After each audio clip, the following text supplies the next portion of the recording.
নমস্কার বন্ধুরা, কেমন আছো তোমরা সবাই? আশা করি সকলে খুব ভালো আছো। আর আমি আজকে কোথায় যাচ্ছি বলো তো? না সকালবেলা কিন্তু হাঁটতে বেরোয়নি। আসলে গরমের ছুটিতে বাড়ি এসেছিলাম, তো গরমের ছুটিটা তো শেষ হয়ে গেছে, এবার তো চলে যেতে হবে, যাবার পালা। তাই সকালবেলায় দুজন মিলে বেরিয়ে পড়েছি চলে যাবো বলে। তো দেখো, চলে যাবো। আর কি বলবো, মন খারাপ, কিছু তো বলার নেই। যারা বাইরে থাকো সবাই সব কিছু বুঝতে পারছো। তো আমাদের ট্রেনটা আছে 6টা 20-তে, আর আমরা ঘর থেকে বেরিয়েছিলাম 5:30টার সময়। আর রাস্তাঘাট পুরো ফাঁকা, যারা একমাত্র দূরে কোথাও যাবে তারাই যাচ্ছে, তাছাড়া কিন্তু একদম রাস্তাটা ফাঁকা। তো দেখো, আমরা ফাইনালি এখন ট্রেনের উপরে উঠে পড়েছি। তো আমরা মালদা টাউন ইন্টারসিটিতে যাচ্ছি।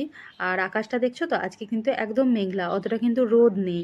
তো চলো, যেতে যেতে কথা হবে। এখন আমরা হাওড়া স্টেশন পৌঁছেই গেছি। ট্রেনটা একটু আধ ঘন্টা মতন লেট ছিল, কিন্তু কি আর করা যাবে, ট্রেনের ব্যাপার, লেট হলে তো আমরা কিছু করতে পারবো না। তো আমরা এখন 18 নম্বর প্ল্যাটফর্মের দিকে যাচ্ছি। একটা কুলিও করে নিয়েছি, অনেকগুলো ব্যাগ ছিল, তো অত দূর তো বয়ে নিয়ে যেতে পারবো না, তার জন্য একটা কুলি করে নিলাম। আর এটা কোথায় বলো তো? এটা হচ্ছে হাওড়া মেট্রো স্টেশন, যেটা তোমার 24শে মার্চ উদ্বোধন হয়েছে সেটা। এটা কিন্তু আবার রবিবার বন্ধ থাকে, যারা ভাববে রবিবার আসবে তারা কিন্তু ওই সময়, কারণ এটা রবিবার টোটালি বন্ধ থাকে।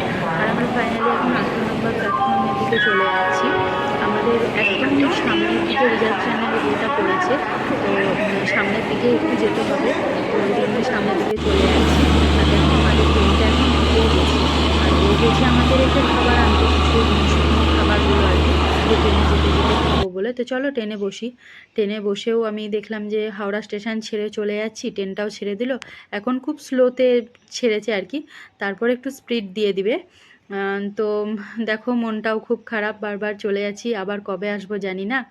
তো দেখো, এটা হচ্ছে তোমার রূপনারায়ণ নদী। যতবার যাই এই স্টেশনের আগের স্টেশনটা হচ্ছে কোলাঘাট। তো আমি আগে প্রথমে এটাকে ভাবতাম গঙ্গা, তো না, এটা হচ্ছে রূপনারায়ণ নদী। তো দেখো, এখন আমরা খড়গপুর পৌঁছে গেছি। তো দেখছো, খড়গপুরে তোমার ফাঁকাই আছে, যারা একমাত্র কোথাও যাবে আসবে তারাই আছে।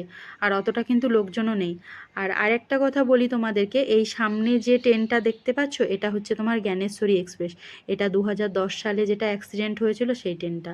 আসলে আমি যেদিকে বসে আছি এই দিক থেকে অতটা ভালো ভিডিওটা আমি করতে পারলাম না, ওদিকে বসলে হয়তো বেশি ভালো ভিডিওটা করতে পারতাম। তো চলো, কি আর করা যাবে। আর এখন আমি ফাইনালি এখন ঢুকে যাচ্ছি ঝাড়গ্রামে। ঝাড়গ্রামের পরের স্টপেজেই আমি থাকি। তো তারপরেই তোমার আমি নামবো। তো দেখো, এখন আমি এই যে ঝাড়গ্রাম ঢুকছে ট্রেনটা, ঝাড়গ্রামে একটুখানি মতন দাঁড়াবে।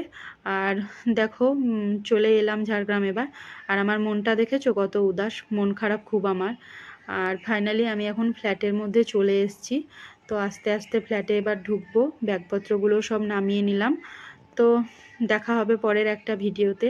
যদি কারোর আমার ভিডিওটা ভালো লেগে থাকে তাহলে একটা লাইক করে দিও।